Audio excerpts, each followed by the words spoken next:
நம்ம இன்றைக்கி 5 நிமிஷத்தில் ஈஸியாக மிக்சர் ரெசிபி ஒன்று தாங்க பார்க்க போகிறோம். அதுவும் டிஃப்ரெண்ட்டாக சேமியாவை வச்சு மிக்சர் ரெசிபி எப்படி பண்ணுறது அப்படின்றத தாங்க பார்க்க போகிறோம்.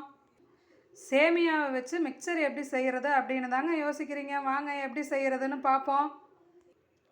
ஸ்டவ் ஆன் பண்ணி ஒரு கடாயை வச்சுட்டு தண்ணி கொஞ்சம் சேர்த்துடலாங்க. உப்பு கொஞ்சம் சேர்த்துடலாம். தண்ணி நல்லா சூடாயிருச்சு. சூடானதும் இந்த சேமியாவை தண்ணியில் சேர்த்துடலாம். நல்லா வேகட்டும். இப்போ சேமியா நல்லா வெந்துருச்சு. இது கையில் அழுத்தி பார்த்தீங்க அப்படின்னாலே இப்படி ரெண்டாக உடஞ்சிருச்சுன்னா போதும், அந்த அளவுக்கு வெந்தாலே. இப்போ இதில் இருக்கிற தண்ணியெல்லாம் நம்ம வடிகட்டி எடுத்துடலாம். தண்ணியெல்லாம் வடிகட்டி எடுத்தாச்சு. இப்போ சும்மா பச்சை தண்ணி கொஞ்சம் சேர்த்துக்கலாம். இதை நல்லா அலசி எடுத்துடலாம். 1 ஸ்பூன் வாசனை இல்லாத எண்ணெய் சேர்த்துக்கலாம். இப்போ இதில் இருக்கிற தண்ணியை வடிச்சிட்டு சேமியாவை மட்டும் தனியாக எடுத்துக்கலாம். சேமியாவில் நல்லா தண்ணி எல்லாம் சுத்தமாக வடிகட்டி எடுத்தாச்சு. இப்போ ஒரு பிளேட்டில் அரிசி மாவு 2 ஸ்பூன் எடுத்துக்கலாம். கார்ன்ஃப்ளவர் மாவு 1 ஸ்பூன் எடுத்துக்கலாம். லைட்டாக உப்பு சேர்த்துக்கலாம். இதை நல்லா கலந்து விட்டுறலாம். தண்ணி சேர்க்காம வெறும் மாவை மட்டும் நம்ம கலந்து எடுத்துருக்கோம். இந்த சேமியாவில் சேர்த்துடலாம். இதை நல்லா சேமியாவில் கலந்துடலாம்.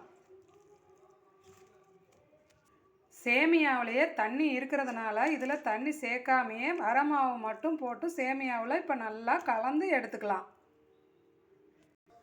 இப்போது ஸ்டவ் ஆன் பண்ணிவிட்டு எண்ணெய் கொஞ்சம் சேர்த்துக்கலாம். கடாயில் எண்ணெய் சூடானதும் நம்ம கலந்து வச்சுருந்த சேமியாவை எண்ணெயில் சேர்த்துக்கலாம். இதை பொறுமையாக நல்லா திருப்பி விட்டு வேக வச்சுக்கலாம்.